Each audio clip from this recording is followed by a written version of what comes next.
कहानी की शुरुआत होती है मीरा नाम की एक 16 साल की लड़की से, जो हिमाचल प्रदेश के एक बोर्डिंग स्कूल में पढ़ती है। पढ़ाई में टॉप क्लास, नियमों की पक्की वाली मीरा को स्कूल का हेड बनाया गया है।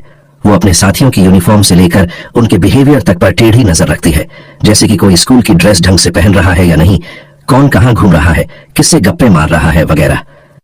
इसी स्कूल में मीरा की टक्कर होती है श्रीनिवास उर्फ श्री से, जो हाल ही में हांगकांग से लौटा है और स्कूल में एस्ट्रोनॉमी क्लब शुरू करने का भारी जुनून लिए फिरता है।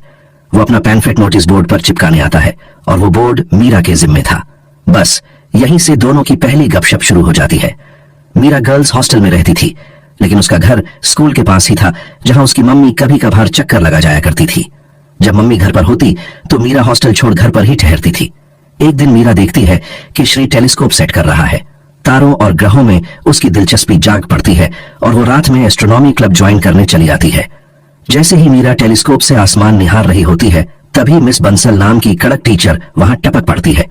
उन्हें लड़के लड़कियों की दोस्ती बिल्कुल पसंद नहीं थी। जब मिस बंसल बाकी बच्चों को लेकर चली जाती है तो मीरा कहती है कि वो बाकी का सीन संभाल लेगी और छत को ताला मार देगी। मिस बंसल उसे छत की चाबी थमा देती है।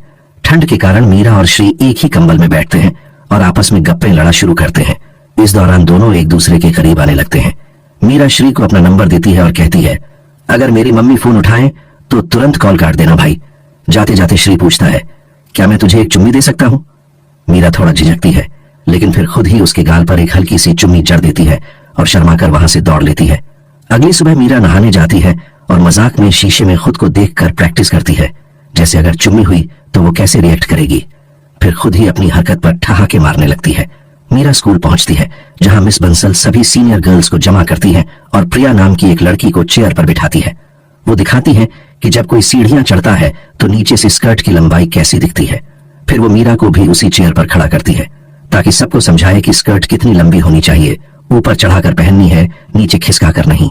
साथ ही वो लड़कियों को ताकीद करती है कि लड़कों से ज्यादा घुलना मिलना ठीक नहीं और इस उम्र में उन्हें अपने आप को लेकर सावधान रहना चाहिए।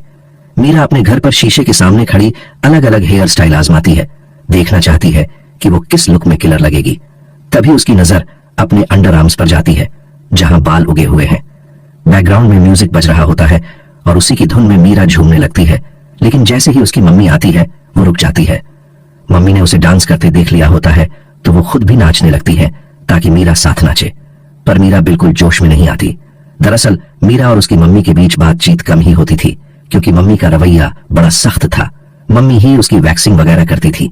अकेले में मीरा खुद को टेढ़ी के सहारे चिल करने की कोशिश करती है। ये उसकी अपनी खोज का हिस्सा था।